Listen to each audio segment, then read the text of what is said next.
नमस्कार शेतकरी मित्रांनो, लोकन्यूज युट्यूब चॅनलमध्ये सर्व शेतकरी बांधवांचं हार्दिक स्वागत आहे। तर शेतकरी मित्रांनो, आपण या व्हिडिओच्या माध्यमातून नमो शेतकरी योजनेच्या 9व्या आणि 10व्या हप्त्याच्या वाटपासंदर्भात एक महत्त्वाचा असा अपडेट घेण्याचा प्रयत्न करणार आहोत। कारण की बरेच दिवस झालं नमो शेतकरी योजनेचा अद्यापही हप्ता आलेला नाही। आता नुकतंच काल राज्याचं पावसाळी अधिवेशन संपलं, परंतु हे पावसाळी अधिवेशन संपलं तरी देखील सुद्धा नमो शेतकरी योजनेचा हप्ता शेतकऱ्यांच्या खात्यामध्ये आलेला नाही। मग आता हा हप्ता कधी शेतकऱ्यांच्या खात्यामध्ये येणार, याचबरोबर पीएम किसानची आता नव्याने केवायसी करण्याकरिता सांगले जात आहे। आता शेतकऱ्यांनी केवायसी करावी का नाही करावी, याचबरोबर कोणत्या तारखेला नमोचा 9वा आणि 10वा हप्ता येणार, या संदर्भात थोडक्यात अपडेट आपण या व्हिडिओच्या माध्यमातून घेण्याचा प्रयत्न करणार आहोत। त्यामुळे सर्व शेतकरी बांधवांना एकच विनंती आहे, हा व्हिडिओ शेवटपर्यंत बघा, जेणेकरून नमो शेतकरी योजनेचा संपूर्ण अपडेट तुम्हाला कळेल। तर मित्रांनो, सर्वप्रथम आपण चर्चा करणार आहोत की शेतकऱ्यांना नवीन केवायसी करण्याकरिता सांगण्यात आलेलं आहे।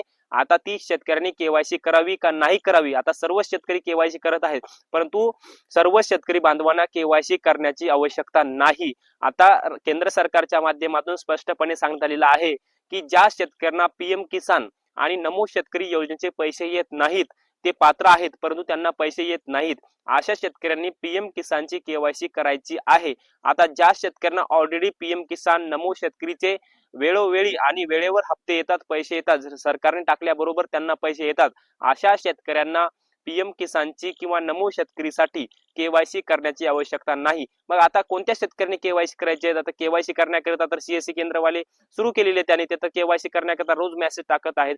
तर ज्या शेतकऱ्यांना पीएम किसानचे पैसे येत नाहीत, पात्र असून देखील त्यांना पैसे येत नाहीत, पीएम किसानचे येतात, नमो शेतकरीचे येतात, मग अशा ज्या शेतकरी लाभार्थी आहेत पण त्यांना पैसे येत नाहीत कुण्या ना कुण्या कारणामुळे, मग अशा शेतकऱ्यांनी केवायसी करायची आहेत। मग ज्यांना पैसे येतात त्यांना केवायसी करण्याची आवश्यकता नाही। विनाकारण आपला वेळ पैसे बर्बाद करू नका, हे पहिलं अपडेट आहे। दुसरं अपडेट असं की तुमचे तीन कामं आवश्यक असली पाहिजेत, ज्याच्यामध्ये तुमचा लँड सीडिंग, आधार सीडिंग आणि तिसरी केवायसी। आता हे तीन कामं जर ओके असतील, यस असतील, तर तुम्हाला काहीच करायची गरज नाही, मग तुम्हाला वेळोवेळी आणि वेळेवर पैसे येतील। त्यानंतर दुसरं काम कोणतं, की तुमच्याकडे फार्मर आयडी असला पाहिजे। आता फार्मर आयडी शिवाय तर तुमचं कुठलंही काम होणार नाही, त्यामुळे तुमच्याकडे फार्मर आयडी असणं महत्त्वाचं आहे। फार्मर आयडी जर असेल तर तुम्हाला वेळोवेळी सरकारचे हप्ते येतील। आता ही सगळी जी नॉर्मल जी कामं आहेत करायची आहेत, ती शेतकऱ्यांना मी सांगण्याचा प्रयत्न केला। परंतु मित्रांनो, आपण जर पाहायला गेलं तर नुकतंच राज्याचं आता पावसाळी अधिवेशन संपले। आता शेतकऱ्यांना अपेक्षा होती की या पावसाळी अधिवेशनामधून नमो शेतकरी योजनेसाठी राज्य सरकार निधी मंजूर करेल। आता आम्हाला ही अपेक्षा होती, परंतु राज्य सरकारने नमो शेतकरीच्या 9व्या हप्त्यासाठी किंवा 10व्या हप्त्यासाठी निधी मंजूर केला नाही। आता जवळपास 6 महिने झालं नमो शेतकरीचा हप्ता शेतकऱ्यांच्या खात्यामध्ये आलेलाच नाही। मग आता नमो शेतकरीचा 10वा हप्ता सुद्धा पेंडिंग चाललेला आहे। आता 9वा आणि 10वा हप्ता एकत्र येणं अपेक्षित आहे।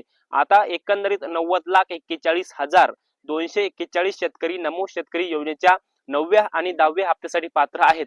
आता या शेतकऱ्यांसाठी साधारणतः 9व्या हप्त्यासाठी 1850 कोटींचा निधी लागणार आहे।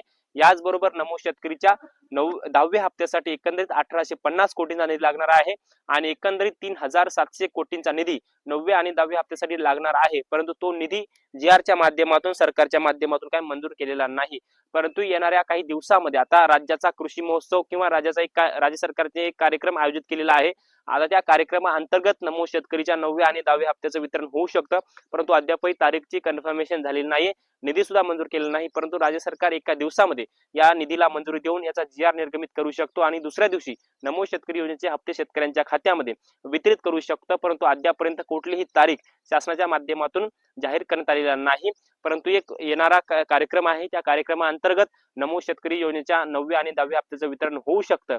आता राज्य सरकारने मागच्या निवडणुकीमध्ये शेतकऱ्यांना एक आश्वासन दिलं होतं की आम्ही नमो शेतकरी योजनेअंतर्गत 6,000 रुपयाऐवजी 9,000 रुपयाची अतिरिक्त, म्हणजे 3,000 रुपयाची अतिरिक्त वाढ करू। आता या पावसाळी अधिवेशनामध्ये तर काय सरकारने वाढ केलेली नाही, त्यामुळे नमो शेतकरीच्या निधीच्या वाढीबाबत कुठलीही तरतूद किंवा कुठलीही घोषणा राज्य सरकारच्या माध्यमातून केलेली नाहीये। त्यामुळे शेतकरी जे संभ्रमामध्ये आहेत त्यांनी संभ्रमामध्ये राहू नये। फक्त वार्षिक जे 6,000 रुपये येतात ते शेतकऱ्यांना अखेर मिळणार आहेत। परंतु नमो शेतकरीच्या 9व्या हप्त्याच्या वाटपाची प्रतीक्षा अजूनही शेतकऱ्यांची काही संपलेली नाही, त्यामुळे अजूनही प्रतीक्षा करावीच लागणार आहे। परंतु येणाऱ्या 15 जुलैपर्यंत किंवा 20 जुलैपर्यंत नमो शेतकरीच्या 9व्या हप्त्याचं वितरण होऊ शकतं। आता मला तरी वाटते की 10वा हप्ता सुद्धा पेंडिंग चाललेला, थकीत पडलेला आहे, त्यामुळे राज्य सरकारने 2 हप्ते एकत्र देणं अपेक्षित आहे। आता 9वा आणि 10वा हप्ता जर एकत्र दिला तर राज्य सरकारला 3,700 कोटींची तरतूद करावी लागेल आणि एकंदरीत 2 हप्ते एकत्र आले तर शेतकऱ्यांच्या खात्यामध्ये एकूण 9व्या आणि 10व्या हप्त्याचे 4,000 रुपये येण्याची शक्यता आहे. परंतु अद्यापही राज्य सरकार असेल किंवा राज्याचे कृषी मंत्री दत्तात्रय भरणे असतील यांच्या माध्यमातून नमोच्या निधीच्या वाटपाबाबत किंवा नमो शेतकरीच्या 9व्या आणि 10व्या हप्त्याच्या वाटपाबाबत कुठलेही अपडेट, कुठलेही स्पष्टीकरण हे देण्यात आलेले नाही. परंतु अपेक्षा होती या पावसाळी अधिवेशनाच्या माध्यमातून तीही शेतकऱ्यांची अपेक्षा आता फोल ठरलेली आहे. आता या संदर्भात काय नवीन अपडेट आलं तर नक्कीच आपण आपल्या चॅनलच्या माध्यमातून यांचा प्रयत्न करूया. मित्रांनो, या माहितीसह मी तुर्तास इथेच थांबतो. तोपर्यंत आपल्या सर्वांचे मनापासून धन्यवाद.